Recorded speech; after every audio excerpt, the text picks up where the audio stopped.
You know, the early apostles of Jesus, আপনারা কি জানেন যে প্রভু যীশু খ্রিস্টের প্রেরিত শিষ্যেরা, প্রথম যুগের প্রেরিত শিষ্যেরা they had one big advantage over all of other Christians nowadays. আজকের খ্রিস্ট বিশ্বাসীদের তুলনায় তাদের কাছে একটা বড় সুবিধা ছিল। You know what that was? আপনারা কি জানেন সেটা কি? They spent 30 years being taught by their parents of the Old Testament. তারা 30 বছর, তাদের জীবনে 30 বছর এমন ভাবে কাটিয়েছিল যেখানে তাদের বাবা মায়েরা তাদেরকে পুরাতন নিয়ম সম্পর্কে শিক্ষা দিয়েছিল 30 বছর ধরে। The Old Covenant. পুরাতন নিয়ম সম্পর্কে। And the Old Covenant, the main word in the Old Covenant was not the grace of God, আর পুরাতন নিয়মের মূল শব্দ ঈশ্বরের অনুগ্রহ ছিল না, it was the fear of God. এটা ছিল ঈশ্বরের ভয়। So they learned about the fear of God, fear of God, fear of God for 30 years. আর তারা তাদের জীবনের প্রথম 30টা বছর ধরে ঈশ্বরের ভয় এবং ঈশ্বরের ভয় সম্পর্কে শিখেছিলেন শুধুমাত্র। And then they heard Jesus' message of the grace of God. এবং এর পরে তারা যিশুর কাছ থেকে ঈশ্বরের অনুগ্রহের বার্তা শুনতে পেয়েছিল। That's why their lives were so wonderful and powerful. এই কারণেই তাদের জীবন ছিল এত চমৎকার এবং শক্তিশালী। The trouble with most Christians is they've never learned about the fear of God. They বেশিরভাগ খ্রিস্ট বিশ্বাসীদের জীবনের যে মূল সমস্যা সেটা হলো এটাই যে তারা কখনো ঈশ্বরের ভয় সম্পর্কে শেখেনি। never read the Old Testament. তারা কখনো পুরাতন নিয়ম পড়ে না। They've come straight into the grace of God. It's something like তারা সরাসরি ঈশ্বরের অনুগ্রহের বার্তার মধ্যে চলে আসে। আর এটা অনেকটা এরকম going from kindergarten to college. একদম প্রাথমিক শ্রেণী থেকে সরাসরি কলেজে চলে যাওয়ার মতো এটা। And you sit there in college and you can't understand most of the things going on. এবং আপনি সেখানে প্রাথমিক শ্রেণী থেকে উঠে গিয়ে একদম সরাসরি কলেজে গিয়ে বসেন এবং সেখানে কি চলছে তার অধিকাংশ বিষয় আপনি বুঝতে পারেন না। Naturally, because you went straight from kindergarten to college. There were 10, 12 years of school they missed completely. এটাই স্বাভাবিক, কারণ আপনি তো প্রাথমিক শ্রেণী থেকে সরাসরি কলেজে চলে গিয়েছেন এবং স্কুলের সেই 10-12 বছর যেটা শিখতে হয় সেটাকে সম্পূর্ণভাবে মিস করেছেন। This I have found is the condition of lots and lots of Christians. আমি দেখেছি এটাই হলো অসংখ্য খ্রিস্ট বিশ্বাসীদের জীবনের বর্তমান অবস্থা। So I thought we could hear a little message, which is today's daily devotion. আর তাই আমি ভাবলাম যে আমরা যদি আজকের ডেইলি ডিভোশন থেকে একটা বার্তা শুনতে পারতাম। Before I speak, আমি কথা বলার আগে আপনারা সেটাকে আরেকবার শুনুন।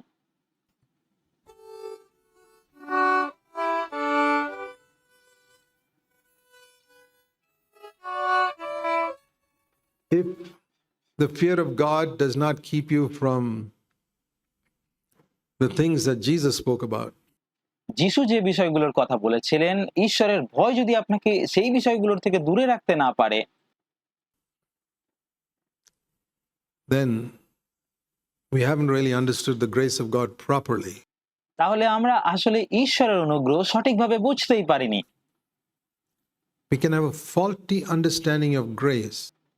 আর আমরা অনুগ্রহ সম্পর্কে আমাদের মধ্যে ভুল ধারণা থাকতে পারে।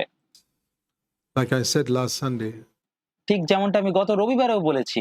and part of the reason is because we didn't begin with the fear of God. Like আর এটার অন্যতম একটা কারণ হলো এটাই যে আমরা ঈশ্বরের ভয় দিয়ে জীবন শুরু করিনি, আমরা আগে ঈশ্বরের ভয় শিখিনি। I said, we've jumped straight to college without learning the alphabet. ঠিক যেমন আমি বলেছিলাম যে আমরা বর্ণমালা না শিখেই সরাসরি কলেজে ঝাঁপ দিয়েছি। The alphabet is the ABC of wisdom, is the fear of the Lord. আর বর্ণমালা হচ্ছে যে প্রজ্ঞার আরম্ভ, প্রজ্ঞা যেটা হচ্ছে ঈশ্বরকে ভয় করা। We need to understand this very clearly. আর আমাদেরকে এটা খুব স্পষ্টভাবে বুঝতে হবে। Most of us have gone to college without going through school. আমাদের মধ্যে অধিকাংশ মানুষই স্কুল না পেরিয়েই সরাসরি কলেজে গিয়েছি। Whereas the one who went through school has got an advantage. কিন্তু যে আগে স্কুলে গেছে তারপরে কলেজে গেছে তার কাছে সুবিধা আছে, সুযোগ সুবিধা আছে অনেক। So now we have joined college, we heard about the grace of God, then we're going to start learning the alphabet all over again. আর সুতরাং এখন আমরা কলেজে ভর্তি হয়েছি, ঈশ্বরের অনুগ্রহ সম্পর্কে শুনেছি, তাই আমাদের আবারও নতুন করে বর্ণমালা শিখতে হবে। Say, Lord, I'm sorry you got into college and learned about the grace of God and we haven't learned the ABC. আমাদের বলতে হবে, প্রভু আমি দুঃখিত, আমি কলেজে উঠে গেছি, আমি ঈশ্বরের অনুগ্রহ সম্পর্কে শিখেছি ঠিকই, কিন্তু আমি এখনো প্রাথমিক বর্ণমালাই শিখিনি, আমি এবিসি শিখিনি। I'll give you an example of how God taught the fear of God to people in the Old Testament. আমি আপনাদের একটা উদাহরণ দেব যে পুরাতন নিয়মে ঈশ্বর মানুষকে কিভাবে তার ভয় শিখিয়েছিলেন, তাকে ভয় করা শিখিয়েছিলেন। Turn with me to Deuteronomy. There are many commandments in Deuteronomy. আমার সাথে দ্বিতীয় বিবরণ খুলুন, আর দ্বিতীয় বিবরণে অনেক আজ্ঞা রয়েছে। Turn with me to Deuteronomy 21. I'll give you one example. আমার সাথে দ্বিতীয় বিবরণ তার 21 অধ্যায় খুলুন, আমি আপনাদের একটা উদাহরণ দেখাবো। And you'll see how serious it was to sin in the Old Testament. এবং আপনারা দেখতে পাবেন যে পুরাতন নিয়মে পাপ করা কত ভয়াবহ বা গম্ভীর বিষয় ছিল। We say Jesus is higher than Moses. আর আমরা বলি যিশু হচ্ছে মসির থেকেও শ্রেষ্ঠ। Moses brought the law, Jesus brought grace. মসি ব্যবস্থা এনেছিলেন এবং যিশু আমাদের কাছে অনুগ্রহ নিয়ে এসেছেন। So who should be living a holier life? সুতরাং কাদের বেশি পবিত্র জীবনযাপন করা উচিত? Those under the law or those under grace? যারা ব্যবস্থার অধীনে ছিলেন তাদের, নাকি যারা অনুগ্রহের অধীনে আছেন তাদের? If those under grace live at a lower level than those under law, then we have to say Moses is superior to Jesus. আর যদি অনুগ্রহের অধীনে থাকা মানুষেরা যদি ব্যবস্থার অধীনে থাকা মানুষের থেকে নিচু মানের জীবন কাটায়, তাদের থেকে নিম্ন মানের জীবন যাপন করে, তাহলে আমাদের এটা বলতে হবে যে যিশুর চেয়ে মসিই শ্রেষ্ঠ। Because God is holy and He কিন্তু ঈশ্বর পবিত্র wants His children to be holy. এবং তিনি চান তার সন্তানেরাও পবিত্র হোক। And if Moses could make people holier than Jesus, then Moses is higher than Jesus. আর যদি মসি মানুষকে যিশুর চেয়েও বেশি পবিত্র করতে পারেন, তাহলে মসি যিশুর চেয়েও বড় হতেন, মহান হতেন। And that is why I say many Christians have seen a false Jesus.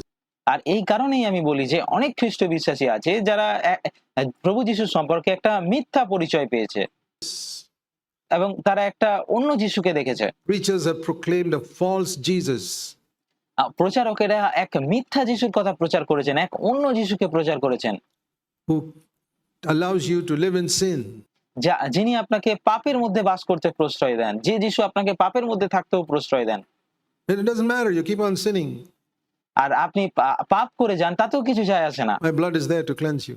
আর আপনি বলেন যিশুর রক্ত আছে আমাকে শুচি করার জন্য। But think if you grew up like this, think if you grew up in a Jewish congregation or village. কিন্তু চিন্তা করুন, যদি আপনি এমন ভাবে বড় হতেন, আপনি এরকম একটা পরিবেশে বড় হতেন, হয়তো ইহুদিদের কোনো পরিবারে, কোনো গ্রামে বড় হতেন, where the law was imposed and the command was for children, honor your father and mother. যেখানে ব্যবস্থা কঠোরভাবে কার্যকর ছিল সেই ইহুদি গ্রামের মধ্যে, এবং সন্তানদের কাছে এই আজ্ঞা ছিল, সন্তানদের প্রতি এই আজ্ঞা ছিল যে তোমরা পিতাকে ও তোমার মাতাকে সমাদর করিও, that you may live long on the earth, যেন তোমরা দীর্ঘায়ু হও এই পৃথিবীতে, that it may go well with you. এবং তোমার মঙ্গল হয়। যদি সন্তানদের কাছে এই আজ্ঞা থাকতো, something which most Christian parents don't teach their parents. আর এটা এমন একটা বিষয় যেটা অধিকাংশ খ্রিস্ট বিশ্বাসী বাবা মা তাদের সন্তানদের শেখানি না এখন। That's why you have a bunch of disrespectful children growing up. এই কারণেই আমরা আমাদের চারপাশে অনেক এরকম সন্তানদের বড় হতে দেখি যারা তাদের বাবা মাদের অসম্মান করে, সম্মান দেয় না। Even among Christians. এমনকি খ্রিস্টানদের মধ্যেও আমরা এটা দেখতে পাই। Listen to this now. এখন এটা দেখুন, Deuteronomy 21. দ্বিতীয় বিবরণ 21 অধ্যায় 18 পদ।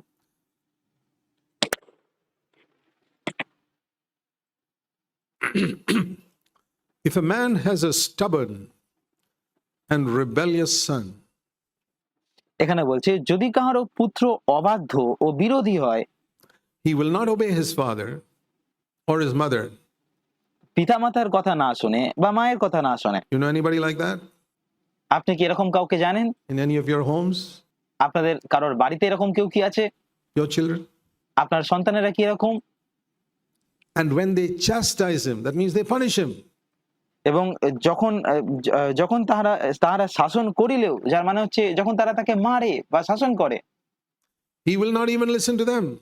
আর শাসন করার পরেও যখন সেই সন্তানেরা তাদের অমান্য করে, তাহাদিগকে অমান্য করে, What should the father and mother do? তখন বাবা মায়ের কি করা উচিত যখন তারা সন্তানেরা শাসন মানে না? Today, elders will say, pray for him. আজকের দিনের প্রাচীনেরা বলবেন ওর জন্য প্রার্থনা করুন, One day he will change.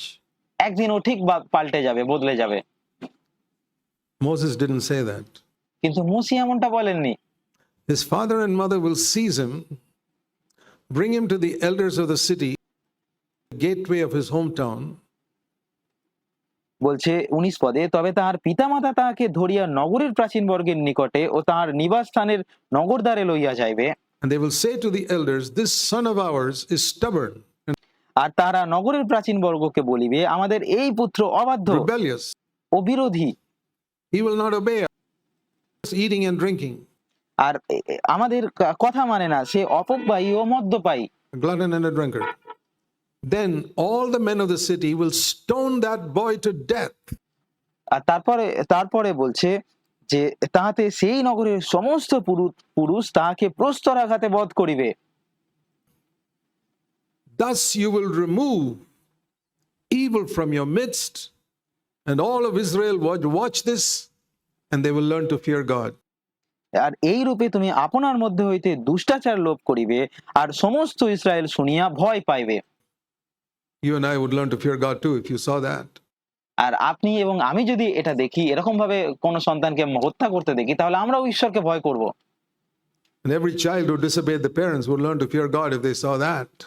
প্রত্যেক সন্তানেরা বাবা মায়ের বাধ্য হবে, বাবা মায়ের কথা শুনবে, বাবা মাকে সম্মান করবে যদি তারা এমনটা দেখতো। That was how it was in the Old Testament. পুরাতন নিয়মে এটা ঠিক এরকমই ছিল। It wasn't, oh, sin as much as you like, God will forgive you. সেখানে এটা এমন ছিল না যে ঠিক আছে তুমি যত খুশি পাপ করো, ঈশ্বর তোমাকে ক্ষমা করে দেবেন। That's a false gospel, এটা একটা মিথ্যা সুসমাচার, false grace. মিথ্যা অনুগ্রহ। Better to go back under law. আর এটা অনেক ভালো ব্যবস্থার অধীনে ফিরে যাওয়া। See, there are three types of people in the world: those under no covenant, দেখুন, এই জগতে 3 ধরনের মানুষ আছে। এক ধরনের মানুষ যারা কোনো ব্যবস্থার অধীনে থাকে না, কোনো নিয়মের অধীনে থাকে না। no, no covenant. নো মানে কোনো ব্যবস্থার অধীনেই থাকে না। Those under old covenant, আরেক ধরনের মানুষ হয় যারা পুরাতন নিয়মের অধীনে থাকে। and those under new covenant. আরেক ধরনের মানুষ হয় যারা নতুন নিয়মের অধীনে থাকে। And most Christians are under no covenant. আর অধিকাংশ খ্রিস্ট বিশ্বাসী কোনো বিধানের অধীনে থাকে না, কোনো ব্যবস্থার অধীনে থাকে না। If they were under old covenant, they would live like this. আর তারা যদি পুরাতন নিয়মের অধীনে থাকতো, তারা এইভাবে জীবন কাটাতো। If they're under new covenant, sin would not have dominion over them. আর তারা যদি নতুন নিয়মের অধীনে থাকতো, তাহলে পাপ তাদের উপরে কর্তৃত্ব করতো না। So which covenant are we under? আর সুতরাং আমরা কোন নিয়মের অধীনে আছি? We can fool ourselves. আমরা নিজেদের বোকা বানাতে পারি, We are under no covenant. কিন্তু আমরা কোনো ব্যবস্থার অধীনেই নেই, আমরা কোনো নিয়মের অধীনেই নেই। This verse doesn't apply to us. এই বাক্য আমাদের উপর খাটে না। If we have a stubborn, rebellious son, say, okay, he will change. আর আমাদের যদি কোনো এরকম অবাধ্য সন্তান থাকে, তাহলে আমরা বলি ঠিক আছে, ও বদলে যাবে। That's no covenant. এটাই হলো কোনো ব্যবস্থার অধীনে না থাকা। Old covenant means you got to stone him to death. পুরাতন নিয়মের অর্থ ছিল যে তাকে পাথর মেরে হত্যা করতে হবে। You say God doesn't give any hope to these people? No. আপনি কি কল্পনা করতে পারছেন যে ঈশ্বর এই সমস্ত লোকদের সাথে কেমন ব্যবহার করতেন? তাদের কাছে কোনো আশাই থাকতো না। He did. I mean, they waited and waited and waited for many years. This guy is about 18 years old and he still doesn't listen. আর ঈশ্বর নিশ্চয়ভাবে সময় দিয়েছিল, অপেক্ষা করেছিল এই ছেলেটার জন্য। সে 18 বছর ধরে অপেক্ষা করেছিল, কিন্তু তারপরেও সে শোনেনি। Then the Lord says, stone him to death. তারপর প্রভু বলছেন যে তাকে পাথর মেরে হত্যা করো। We don't want such people in Israel. আমরা ইসরায়েলের মধ্যে এরকম মানুষ চাই না। Can you imagine how God treated those people? আপনি কি কল্পনা করতে পারছেন ঈশ্বর সেই লোকেদের সাথে কেমন ব্যবহার করতেন? That's just to give you one indication of the seriousness of sin. এটা শুধুমাত্র আপনাদের পাপের ভয়াবহতা বোঝানোর জন্য একটা উদাহরণ। if a girl committed adultery, যদি পুরাতন নিয়মের অধীনে একজন স্ত্রী একজন মহিলা ব্যভিচার করত, she was stoned to death. তাকে পাথর মেরে হত্যা করা She was হতো, not allowed to live. তাকে জীবনযাপন করতে দেওয়া হতো না, বেঁচে থাকার অনুমতি দেওয়া হতো না। That was the law. এটাই ছিল ব্যবস্থা। Do you think Christians would accept that? আপনাদের কি মনে হয় খ্রিস্ট বিশ্বাসীরা এটা মেনে নেবে? Today, Christian girls around the world commit adultery, আজকের দিনে সারা বিশ্বে খ্রিস্ট বিশ্বাসী মেয়েরা ব্যভিচার করে, play the fool তারা ছেলেদের সাথে যথেচ্ছভাবে খারাপভাবে মেলামেশা করে, with boys all over, and it's not serious. তারা এরকম করে আর তারা ভাবে যে এটা গুরুতর কিছু না, বিষয় নয়। It's so rare to find a Christian girl today who's a virgin. আর আজকের দিনে এরকম একজন খ্রিস্ট বিশ্বাসী মেয়ে খুঁজে পাওয়া যে তার সতীত্ব বজায় রাখে, যে বিয়ের আগে পর্যন্ত কুমারী থাকে, এটা এটা খুবই বিরল। On the date of marriage. তাদের বিয়ের আগে পর্যন্ত তারা কুমারী থাকে বা তাদের সতীত্ব বজায় রাখে, এরকম মেয়ে খুবই কম, Rare. অনেক কম। Why is that? কেন এমন? They grow up calling themselves Christians, but they are under no covenant. তারা নিজেদেরকে খ্রিস্টান বলে পরিচয় দেয়, তারা খ্রিস্টান নামে বড় হয় ঠিকই, কিন্তু আসলে তারা কোনো নিয়মের অধীনেই নেই, কোনো ব্যবস্থার অধীনেই থাকে না।